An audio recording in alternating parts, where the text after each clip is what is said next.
Welcome, everybody. If you're tuning in, I'm Terry Maxwell, and we're going to be working through a methodology called Business Simple. And it's a way to scale your business so that you can do more good in the world. All of our public events are free, and you're welcome to join them. I always try to highlight the next two events. On November 2nd, for our New York crew, we're going to be doing what's called Gather and Grow. It's a phenomenal networking, get you great ideas, get you out of your stuck zone. That'll be on November 5th.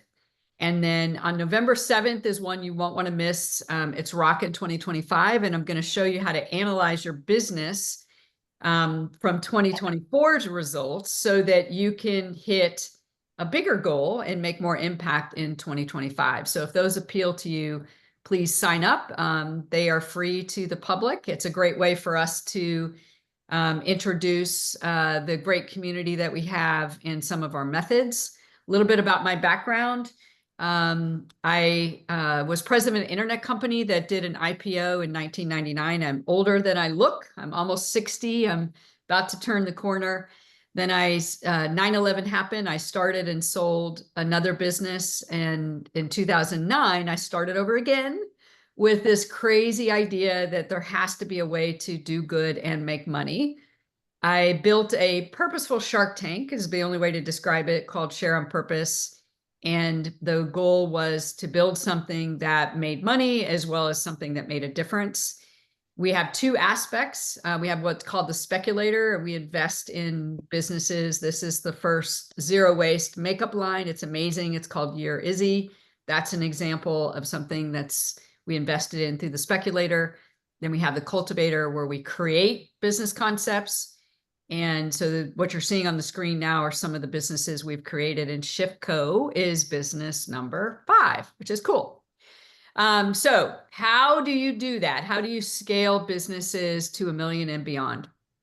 Well, building a business of any type is not easy. We all know that. But I learned something very early in my entrepreneurial career that was a lesson my grandfather taught me when I was little. And it was really, he said, when you're dealing with complex problems, try to break them down to the simplest element that you can. Rather than thinking about the whole problem, try to break it down to root causes. What are, and he said, if you can come down with 2 things that you can look at, it will make solving problems easier. So I was scaling my first business. It was really tough. And I was visiting some friends in Arizona, and they wanted to go rock climbing. And I was standing at the bottom of the rock looking at this big rock. I am not naturally built to be a rock climber, even though I've got good physical fitness. It's not like something I'm good at. And I was standing there looking at the rock and how big the rock was. And in my head, I heard this little voice go, "That's a big blank rock, big of a rock." And I was thinking about like how big that rock was and how challenging it was. And my friend said, just take the first step. And when you take the first step, look for the second step. And this light bulb popped into my head. That's the way you build a business, is if you can break it down into simple steps, that will make it easier. So I began to really think about that. And at the root of every business is really 2 things we have to focus on: supply and demand.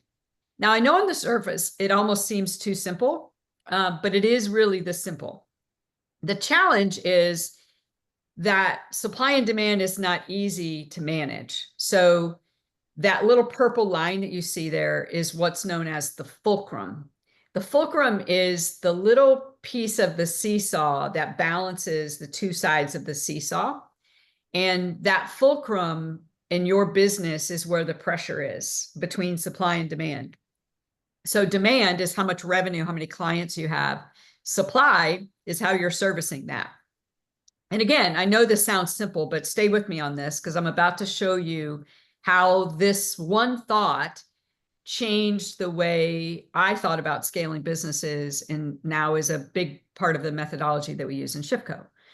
So depending on where your business is, the first aspect you have to crack is demand. So you've got to figure out how to generate demand for your business, how to increase your revenue, right? And You've also got to figure out how to manage supply. How much time do you have? How many hours can you work? Should you outsource something when the business demand is too high? And if you really think about it, that managing that supply and demand, that fulcrum, that purple part in the middle, is the part that's tricky. That's what makes it hard. What I want to do is I want to show you how to make that hard part simple. So the first part, the first fulcrum, there's going to be 3 fulcrums that you'll face in your business. The first fulcrum is what I call the time fulcrum. In the time fulcrum, your revenue is less than 10K a month. It could be 0, it could be 2K a month, it could be 5K a month, it could be 10K a month, but it's less than 10K a month.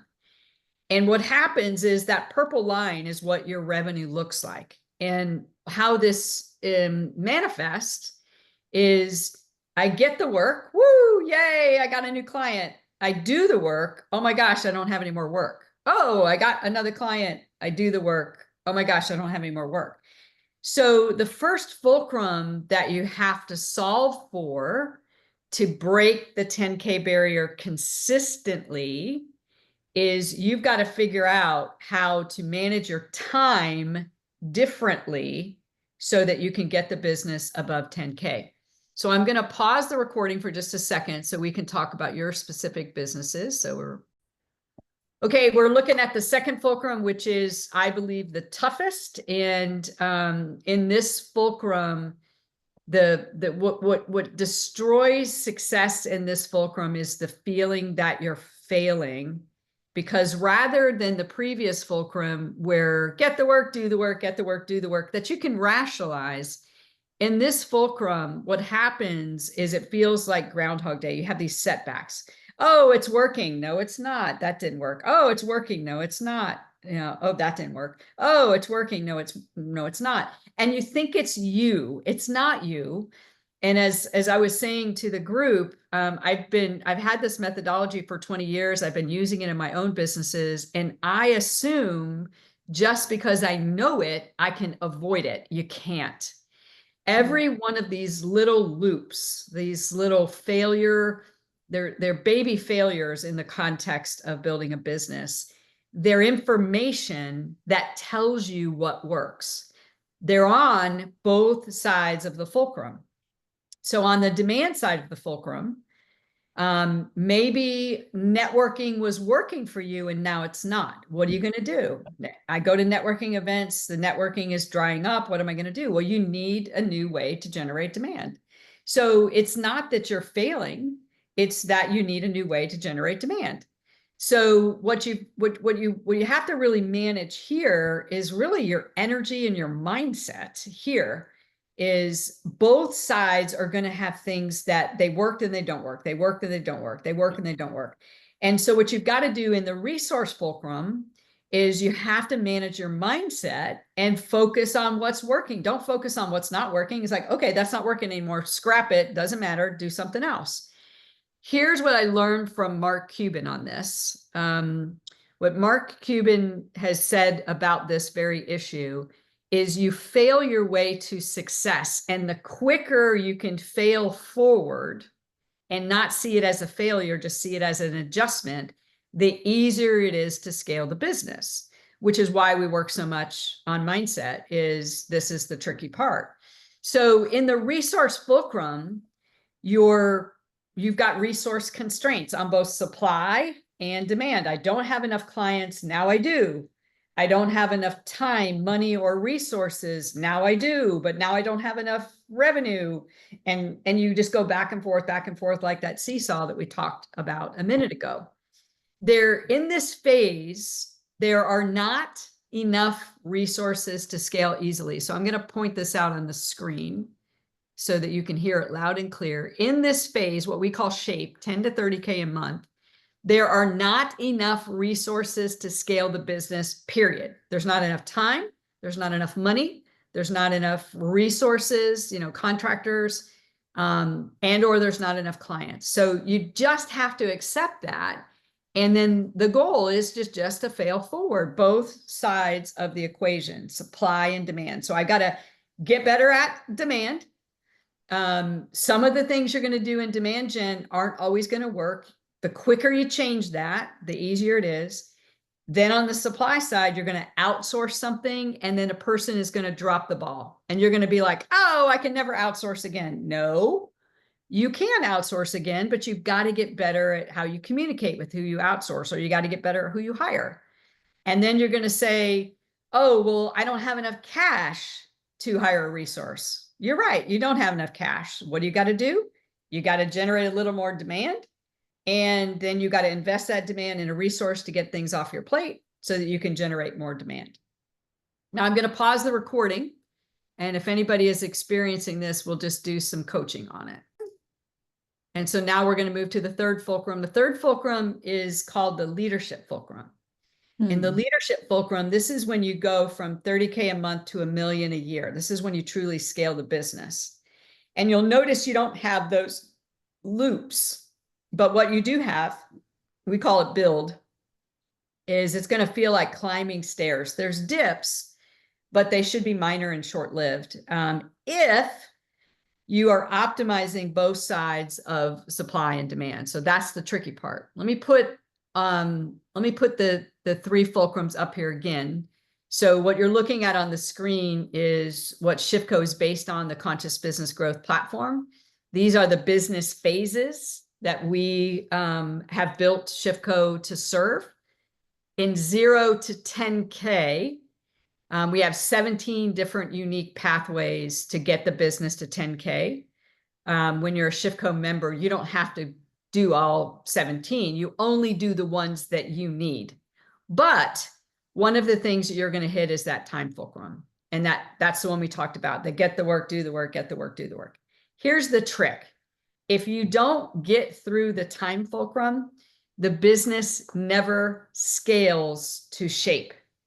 And the reason why the shape phase is so important is you can become financially free if you can get your business in the shape phase. If you can get it in 10 to 30, you can build a business that you're financially free, not just replace your income, which is what you typically do in launch, but you can become financially free in shape.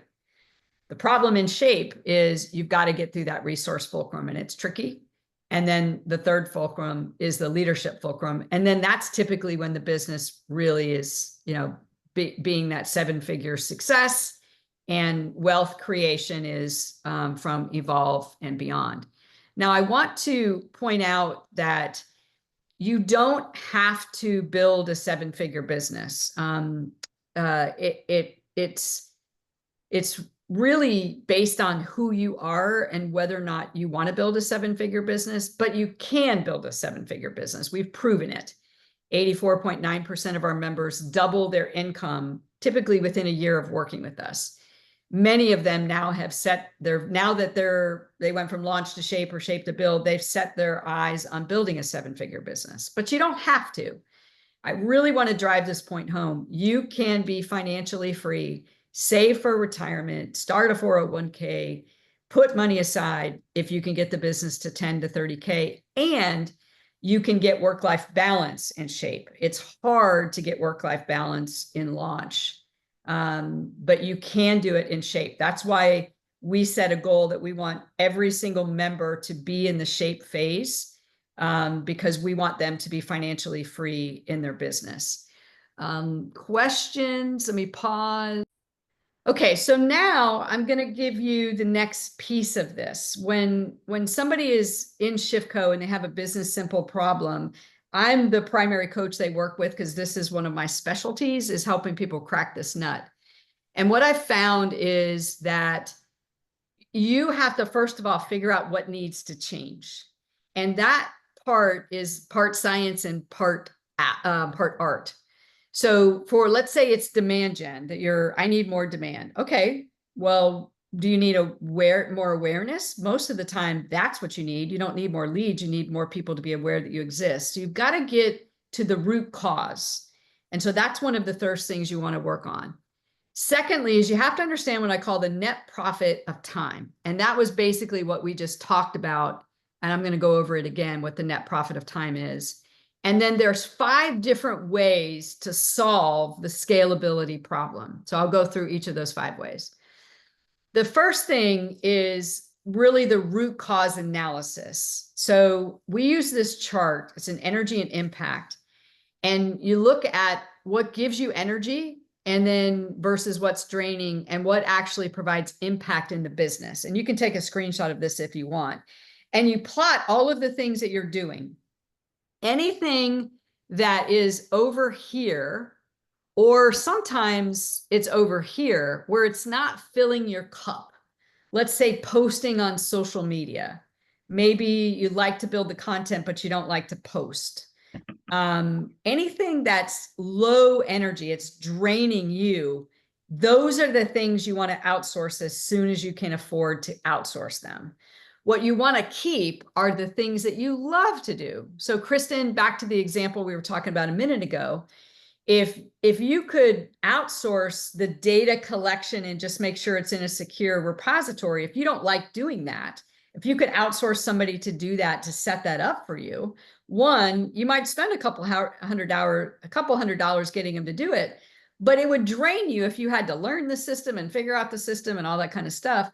You know, it's better to outsource it. And that's why it's like I have to raise the revenue to outsource the things that drain my energy, raise the revenue to outsource the things that drain my energy. So what you're always doing, I do this chart for myself 2-3 times a year. I look at everything that I'm doing and I plot it. And I start outsourcing the things that drain my energy. And then what happens is when my energy is fulfilled and I'm making an impact, guess what? I am more efficient, I am more effective, and so I get more done in less time. So that's how you do the first thing, which is to figure out what to outsource, is you fill that chart out and you plot all of the different things you're doing and the ones that are draining you. As soon as you can afford it, you outsource those things. Questions on that before we talk about the net profit of time? All right, No, but let's go. that's super helpful for me. Thank you. Because Yeah, I feel great. like I'm not spending my time in the right places. And that is so common, Stephanie. It is so common. We're spending too much time and spending time in the wrong places, sometimes with the wrong people. So that chart will help you crack that nut. Second thing is the net profit of time. We talked about this a minute ago. What you do here is you figure out what is your time worth. What is 1 hour of your time worth? And the way that you're going to calculate what is 1 hour of your time worth is you're going to say, how much money do I want to make a year from now? Let's say it's $100,000. Divide $100,000 by 2,000 hours in a year. That's how much an hour of your time is worth. And so let's just calculate that right now. Let's say that my business is, I'm early in launch and I say, I want to make $100,000 and a year from now, and I'm going to divide that by 2,000 hours, my time is worth $50 an hour. So, wow, every hour that I waste networking in the wrong place, talking to leads that can't afford my service, underpricing my services, doing activities that drain my time. Basically, it's like taking a $50 bill and lighting it on fire. Another $50 bill, lighting it on fire. So once you understand what an hour of your time is worth, then you start thinking about, well, rather than wasting $50, what if I invest $50? And so that's where you look at what is the cost to outsource. In that example we gave a minute ago, if you can find one little thing, social media posting, updating your website, having somebody set up a system for you that you know you need, collecting data from new clients, and you look at what is the cost to outsource that, ultimately, you're going to see it's going to cost me $30 to outsource it per hour, but an hour of my time is worth $50. My net profit is I just gained $20. And we don't think like this because we'll just, especially women, I shouldn't say this on video, but women are the worst at this. I can do that. I can do that. I can do that. I can do that. And we just keep lumping more and more things on our plate. And we never really think about investing time versus spending time. Men are really good at outsourcing. It's like one of the first things they do, and it's why the majority of male-owned businesses are 2 to 3 times larger than female-owned businesses. It drives me nuts. Sorry, guys, if you're listening in, because men are much quicker to outsource things and they get this net profit of time. So that's the calculation that you use there. Questions about that before I leave you with what I call the 5 Ps to making your business simpler. Okay, so I have a question about outsourcing. How do you find? Back on. Great discussion there. So the last thing that I'll end with, and then I'll stop the recording and answer any questions that you have, is let's assume for a second you've back to the fulcrum, supply and demand. All businesses can be boiled down to supply and demand. Let's assume that you've cracked the demand nut and your business revenue is growing. All right. Now, if you have not cracked the demand gen nut, then that's all you need to focus on. Don't worry about the services. Don't worry about making your website perfect. You've got to figure out how to generate demand first. That's why we have authentic marketing and authentic selling. If you're interested in those, go to our YouTube page and search for those topics, and those webinars will come up. Focus on generating demand first. If you do not solve the demand generation part of the fulcrum, basically you're stuck in neutral and you're not going anywhere. So let's assume that I've got my car in drive, first gear, second gear, and my demand generation engine is working. Now we got to figure out, how are we going to get things off our plate? Now, a minute ago, we talked about outsourcing, which is people and resources right here. But believe it or not, there are 4 other ways that you can get things off your plate. One is to really evaluate your product offering. A lot of times when you're building a business, you're actually doing services that you really don't like. And, because like, oh, I need to make the money, I'll do that, and I'll do that. And then the next thing you know, your business is this conglomerate of stuff that you're doing. And so one of the things we help you do in Business Simple is get rid of those parts of your business that you don't enjoy, and or things that aren't profitable. People and resources, obvious, that's the outsourcing.